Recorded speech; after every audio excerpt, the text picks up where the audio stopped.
Jadi kayak gitu, kurang lebihnya begitu ya. Kita lanjut anak-anak, ini sekarang kita masuk ke nama istilah. Jadi kita akan masuk ke nama istilah, namanya peluang empirik dan peluang teoretik. Jangan dibikin pusing, jangan dibikin bingung. Bapak tahan dulu. Jadi kita nggak ngebahas dulu empirik dan teoretik, tapi kita mau membahas lebih dalam lagi apa itu ruang sampel dan titik sampel. Oke, kamu istilahnya Bapak buat kayak gini deh. Kalian tahu ada satu panci sayur sop. Di dalam panci itu adalah sayur sop. Sayur sop kita sebut dengan ruang sampel. Titik sampelnya itu ada wortel, ada sosis, ada bakso, terus ada kentang, ada aneka apapun yang dibikin jadi sayur. Paham nggak sampai di situ? Jadi ruang sampelnya sayur sop, titik sampelnya adalah bagian dari ruang sampel. Jangan dibalik. Nah, sekarang kita akan kaitkan 3 istilah tadi, ruang sampel, titik sampel, dan kejadian. Bapak punya satu koin. Perhatikan, Bapak lingkarin. Koin itu atau logam hanya punya 2 sisi atau 2 permukaan. Betul ya? Tampak bagian gambar, koin apapun selalu gambarnya Garuda. Dari mulai 100, 200, 500, dan 1000. Adakah gambar yang lain? Ada nggak? Kalau zaman dulu ada tuh gambar ini, tapi sekarang semua udah sepakat Garuda ya. Dan angka, tergantung nominalnya 100 berarti angka 100, yang 500 angka 500, 200 ada ya? Angka 200, 1000 dan juga angka 1000. Jadi satu koin punya 2 permukaan. Maka kalau kita sebut ruang sampelnya itu adalah seluruhnya, yaitu AG. Bapak buat pakai kurung kurawal, kurung kurawal buka dan tutup kayak gini. Paham sampai sini? Titik sampelnya adalah bagian dari ruang sampel, yaitu A saja atau G saja. Sebentar, A sama G ngerti nggak maksudnya apa? Halo? Paham, Pak. Anak-anak, tahu A sama G apa tadi Bapak maksud apa? Gambar sama? Angka. Angka ya, Bapak tadi belum sebut singkat, tapi kan di sini udah ada tulisannya G sama A ya. Oke, kita lanjut ya. Kejadiannya cuma nambahin kata muncul. Bapak tadi bilang di awal. Muncul angka atau muncul gambar. Paham sampai di sini? Kita lanjut ya. Sekarang koinnya ada 2. Anak-anak, koinnya ada 2. Kalau koinnya 1, permukaannya 2. Kalau begitu, koinnya 2, permukaannya ada 4. Setuju nggak? Iya, Pak. Ya, karena satu koinnya 2 permukaan, maka 2 koin 4 permukaan. Tolong fokus, jangan kemana-mana, jangan multitasking, jangan ngelihat yang lain-lain. Kamu kalau multitasking sama Bapak, lagi Bapak ngajarin, gak akan dapat apa-apa. Please, fokus. Kalau kamu gak buka kamera, kamu mohon melihat tayangan dari slide dan juga suara Bapak. Ya, kenapa? Ini pemahaman. Sekarang kita masuk ke lebih teliti nih. Jadi jangan sampai kamu multitasking, multi pekerjaan, atau multi view, atau yang lain-lain. Bapak minta fokus hanya di sini. Sebentar kok. Rugi banget kamu ngikut, tapi kamu sambil ngerjain yang lain, kamu akan kehilangan sesuatu. Oke? Bapak lanjutin lagi. Kalau koinnya 2, sebentar ada tamu. Gak ada di sini, Bu? Ya, oke. Bapak lanjut ya. Kalau koinnya 2, maka si permukaannya ada 4, atau kita sebut 4 sisi. Maka ruang sampelnya juga ada 4. Sekarang jadi berbeda 2 kelompok. Perhatikan Bapak underline. Akan muncul kayak gini anak-anak. Bayangkan ya, di tangan kiri Bapak ada 1 koin, kanan Bapak juga 1 koin. Kita lambungkan atau kita ke atasin, lempar, terus jatuh. Maka yang kiri bisa saja muncul angka, yang kanan juga sama angka. Koin 100 dan koin 100. Mungkin nggak kayak gitu? Mungkin ya. Next, Bapak ulangi lagi. Bapak lempar lagi ke atas, jatuh. Yang kiri ternyata muncul angka, masih. Yang kanan berubah jadi gambar. Mungkin nggak kayak gitu? Mungkin ya. Bapak lempar lagi. Turun ke bawah jatuh, terus yang kiri sekarang jadi gambar, yang kanan angka. Sampai yang kiri dan kanan juga gambar-gambar. Jadi kemungkinannya atau ruang sampelnya ada 4. Karena tadi ada 4 permukaan tadi, lebih ke sana. Maka, ini salah, sorry, titik sampel. Typo ini titik sampel itu adalah kita pisahin aja angka-angka, angka gambar, gambar angka dan gambar-gambar. Paham sampai di sini? Kejadiannya muncul angka-angka, cuma depan ini aja kata muncul. Atau muncul angka gambar, atau muncul gambar angka, atau muncul gambar-gambar. Paham sampai di sini? 82?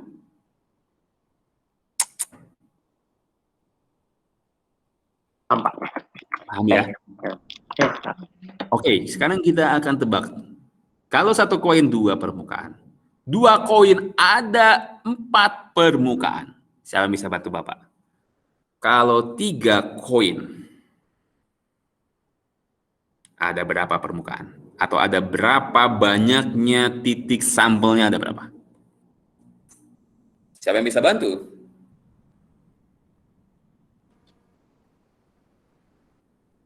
Eger? 3A, Satu 3B, koin 2, 2 koin 4, 3 koin 3A dan 3G. 6 salah. 9. 9 salah. 3A dan 3G. Jumlahnya aja, Frans. Jadi bukan nanti kita ngomonginnya titik sampelnya dengan apa. Nanti ada kok di tabel berikutnya. Ada berapa? Banyaknya titik sampelnya? Ada yang bisa bantu? 6, 9 salah? Ada? 8. Siapa yang bisa jawab 8 tadi? Siapa yang jawab 8? Bukan. Vincent, oke. Betul, jawabannya ada 8. Dapat dari mana 8, Vincent? Jangan bilang tebak ya. Kan kita nebak-tebakan. Hah? Ditebak. Tebak. Oke, nggak apa-apa, nggak salah juga kan. Kan Bapak bilang kalian mencoba jawab. Nah, begini. Jadi yang kita butuhkan untuk masuk ke apa ini istilahnya empirik dan juga teoritik, Bapak bilang jangan pusing sama ini ya. Ini hanya istilah saja. Peluang namanya, sama-sama peluang. Nah, yang kita butuhkan adalah data ruang sampelnya, anak-anak. Kamu tahu waktu Bapak bilang tadi peluang muncul mata dadu genap itu sebenarnya tadi angka 2, angka 4, angka 6 yang dijawab sama Toga itu data yang Bapak bilang. Datanya. Nah, sekarang layar kamu sekarang udah bakal geser. Ini yang bagian penting dan utamanya di dalam menjawab peluang. Datanya. Datanya inti dari apa? Si media tadi yang kita sepakatin, kita bermain 3 media, koin, dadu, dan remi. Oke. Kok bisa tadi waktu Bapak tanya Vincent, tapi cuma nebak ya. Ternyata ada rumusnya anak-anak. Jadi bukan asal-asalan tadi kamu bilang 6, 9, terus Vincent nebak 8, itu ada rumusnya. Jadi kalau misalnya satu koin, totalnya titik sampelnya ada 2. Banyaknya anggota ruang sampel atau titik sampel 2. Kalau 2 buah koin, ini tadi kita udah bahas, ada 4. 2 pangkat N. Bisa ngikutin? 3 buah koin dari kiri sampai ke kanan, ini ada 8. 2 pangkat N, 2 pangkat 3. Ada 8 ya. Dapat dari mana 8? Bapak akan geser. Jadi kita bisa pakai dengan cara begini. Koin 1 itu adalah angka gambar. Koin 2 ini angka sama gambar. Koin 3 ini adalah angka gambar, angka gambar, angka gambar, angka gambar. Jadi begini. Jadi begitu ditos itu atau dilambungkan atau dilempar ke atas, maka bisa muncul ketiganya angka. Maka kita tulis A, A, A. Setuju? Hoki itu, hoki banget. Jatuh. Tiga-tiganya, kiri, tengah, kanan, 3 koinnya angka. Wih, hebat. Jarang banget ya tapi ya.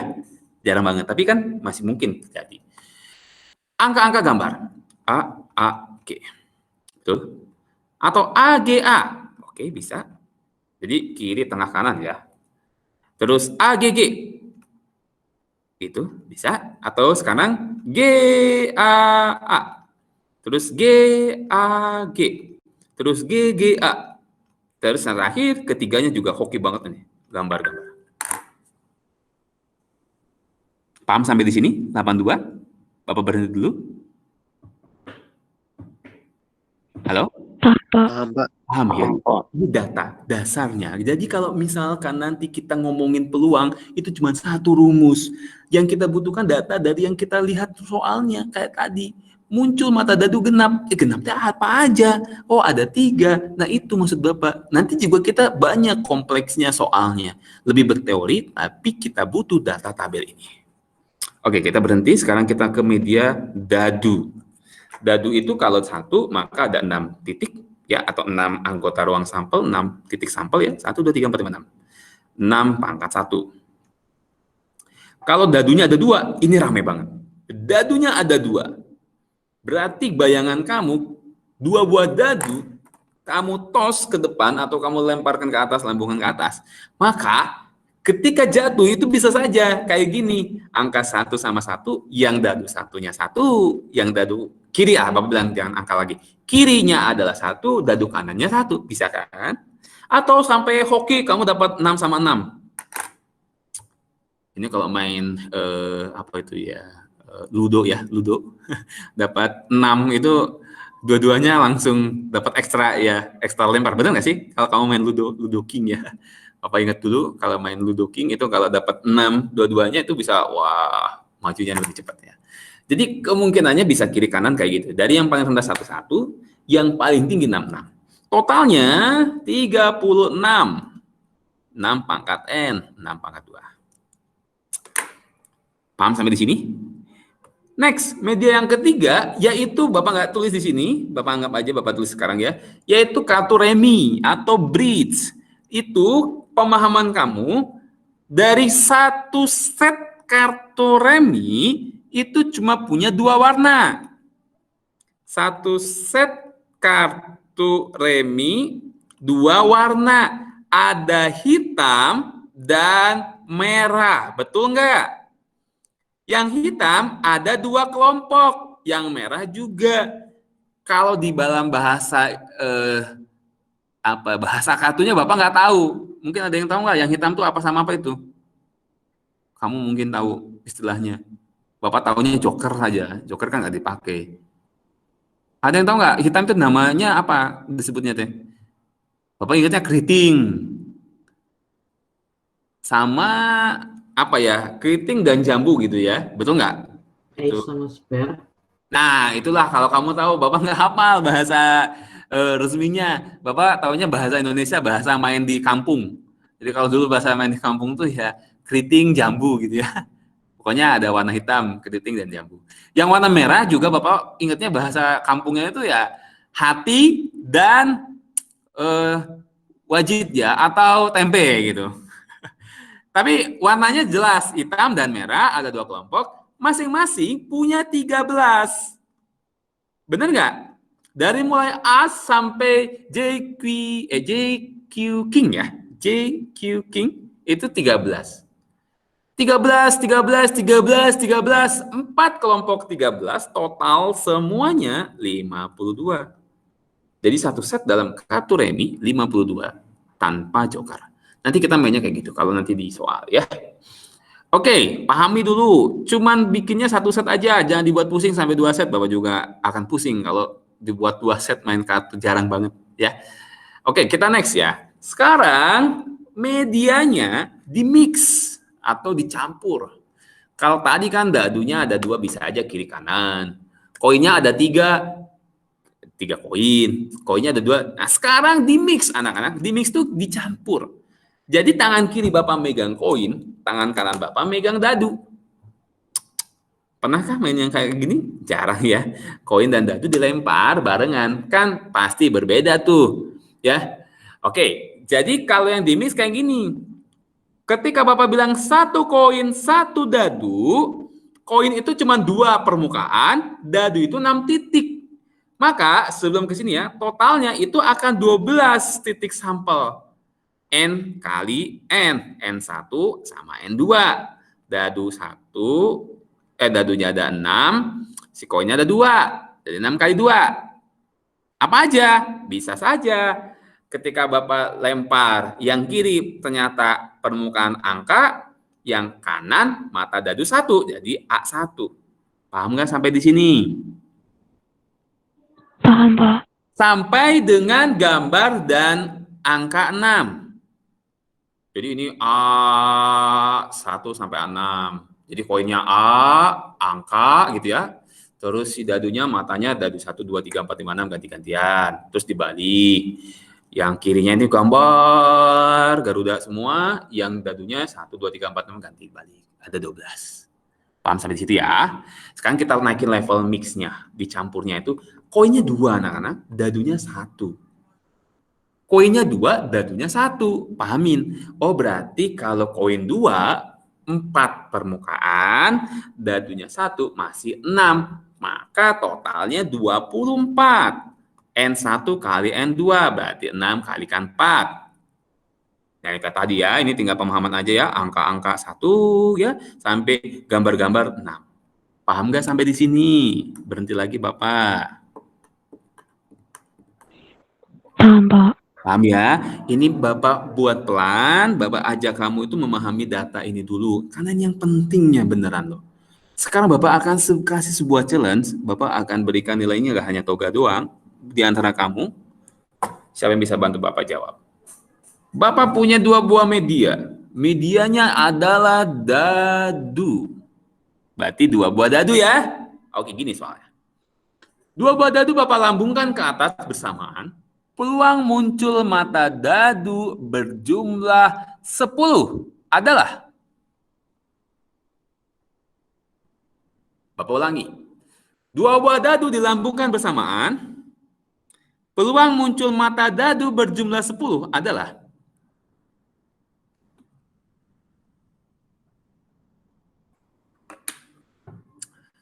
Ada yang bisa bantu Bapak?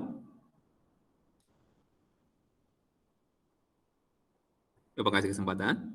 Peluang muncul mata dadu berjumlah 10. Jericho? Vanessa? Joy? Franz? Peluang jumlah mata dadu berjumlah 10. Kenapa bisa disebut ada berjumlah? Karena dadunya ada 2. Kalau dadunya 1, nggak mungkin bisa dijumlahin. Karena cuma 1. Bapak bisa pakai kalimat berjumlah karena dadunya ada 2. Dadu yang kiri sama dadu yang kanan dijumlahin harus 10. Apa saja? Kan kayak gitu. Ayo. 2 per 12. 2, Pak. Berapa? 2. Jawabannya nggak mungkin 2, kan pecahan jawabannya. Pasti pecahan, nggak mungkin 2. 2 per Nilai 12. pasti aja 1, nilai paling tinggi 1. Dan itu juga nggak mungkin banget 1. Berapa? 2 per 12. Apa? 2 per 12. 2 per 12 masih kurang tepat. 1 per 12, Pak. 1 per 12. Oke. Joy ya, jelasin gimana cara dapat 1 per 12. Kalau aku sama pakai cara yang toga tadi, kan di 2 dadu itu ada 12 bagi asal 12 yang bagian sisi-sisinya. Nah, itu tuh di berjumlah mata dadu 10 tuh cuma ada 1, berarti 1 per 12. Loh kok 12 tadi teh? Mata dadu, kan kalau 2 dadu totalnya semua 36, bukan 12. Yang berjumlah 10 itu apa aja? Ayo. Ada 6 sama 4. 5 sama 5, 4 sama 6. Ini Bapak buat kayak gini. Benar nggak? Iya nggak? Jadi ada 3 yang dimaksud sama Bapak dibagi dengan totalnya semua 36. Nah, ini masih bisa ditandai jadi 1 per 12. Begitu. Oke, Bapak ganti soalnya. Sekarang Bapak mau kasih nilai khusus buat kalian. Berarti tadi Joy nggak jadi ya, karena alasannya nggak sesuai dengan cara ya. Oke, Bapak punya 2 buah dadu, dilemparkan ke atas. Lalu soalnya peluang muncul mata dadu kembar adalah Siapapun bisa jawab. Peluang muncul mata daduk kembar itu gampang banget kata kembar.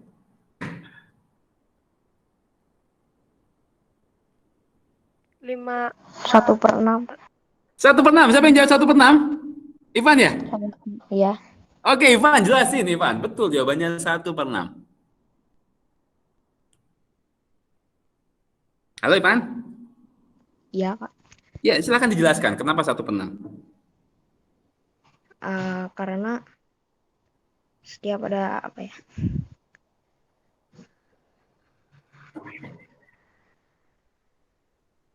Karena yang kembar itu ada 6 jenis, Pak. Apa aja? Sebutin. 1, 1, 2, 2, 3, 3, 4, 4, 5, 5, sama 6, 6. Nah, gitu ya. Terus kamu sambil ketawa ya, kamu ngelucuin ini teh. Bapak aja juga nahan ketawa. Oh, enggak ya, enggak. Tenang aja. Tadi kan Bapak juga kan bilang gampang banget ya. Jadi ada 6 yang kembar. Terus itu gimana ya?